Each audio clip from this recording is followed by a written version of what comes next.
The importance of muscle capillarization for optimizing satellite cell plasticity.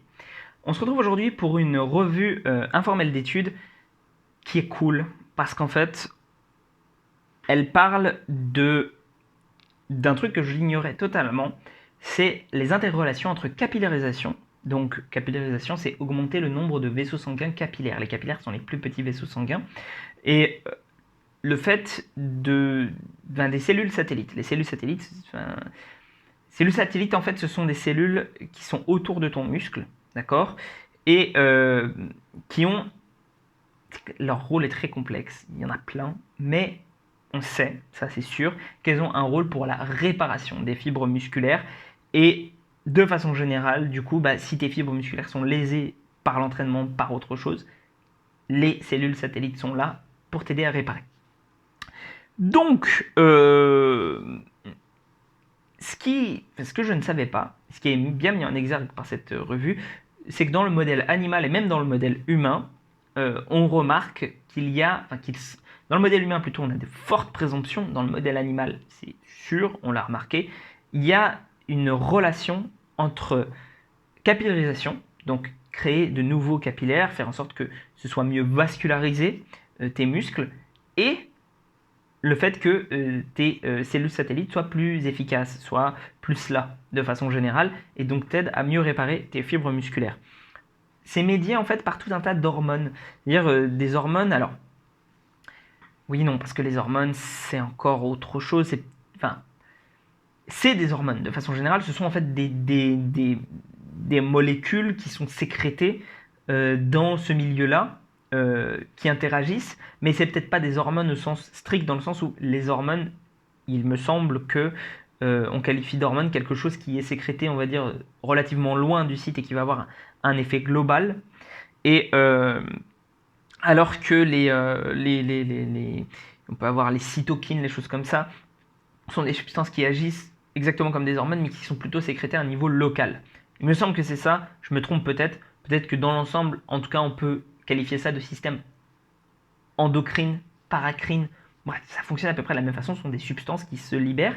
Et ces substances qui se libèrent là, donc des facteurs, notamment un facteur de croissance des cellules endothéliales, donc des cellules de capillarisation, pardon, eh bien, ce facteur-là a aussi un effet de prolifération sur les cellules satellites, ou en tout cas, si ce n'est pas un effet de prolifération à proprement parler, ça a un effet positif sur les cellules satellites. Je ne vais pas dire de bêtises, donc c'est pour ça que je prends de grosses pincettes, parce que c'est toujours compliqué et que c'est dommage de ne pas le prendre en compte. Et d'essayer de trop simplifier les choses. Et donc, dans l'idée, en revanche, ce qui semble être intéressant, enfin, ce qu'on voit chez les humains, c'est que du coup, on peut provoquer cette capillarisation par l'entraînement en résistance, plus de l'entraînement aérobie, donc de l'entraînement en cardio. Si tu fais les deux, eh bien, tu vas avoir une meilleure capillarisation de tes fibres musculaires. Mais chose qui est extrêmement intéressante aussi, c'est que, en fait, on remarque que plus on vieillit, de façon générale dans la population des personnes âgées, plus les personnes âgées vieillissent, moins elles ont de capillarisation dans leurs fibres de type 2, et plus, plus ou moins, je ne sais pas exactement comment l'exprimer, plus elles ont moins de fibres musculaires de type 2.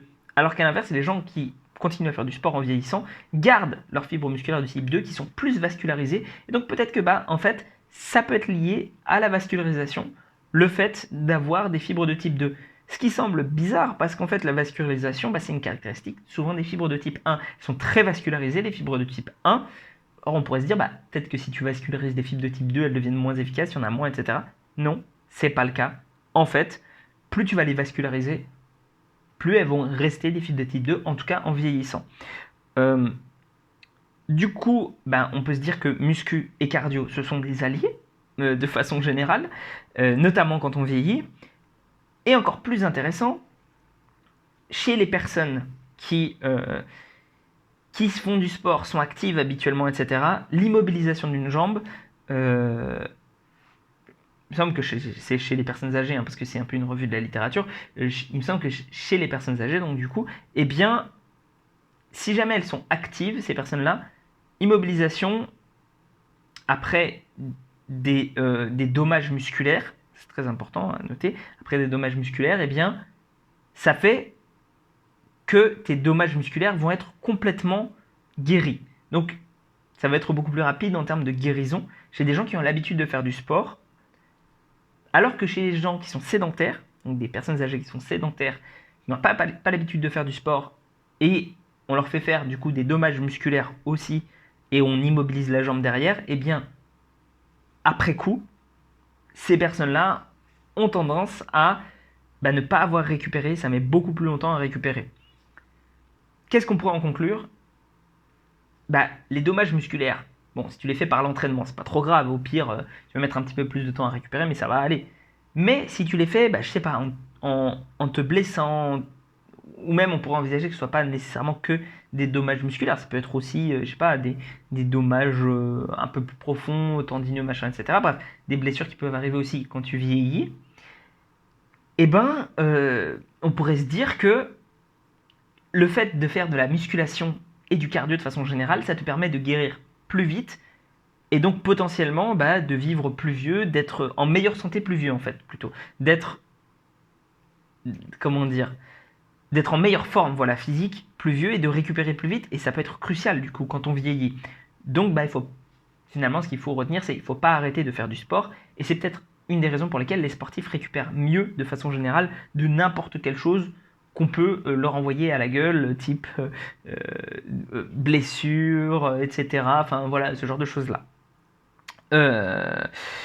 Et puis voilà, hein, de façon globale, moi c'est ce que je vais retenir. Faites du sport toute votre vie, voilà. Le cardio et la musculation sont des alliés. Évidemment, si tu fais trop de cardio et que du coup tu as plus assez de capacité de récupération pour la musculation, là ça peut devenir problématique. Mais au-delà de ça, faire du cardio ne va pas te faire perdre tes muscles, peut-être au contraire. Et voilà, et sur ce, prends soin de toi, on se retrouve pour une prochaine vidéo.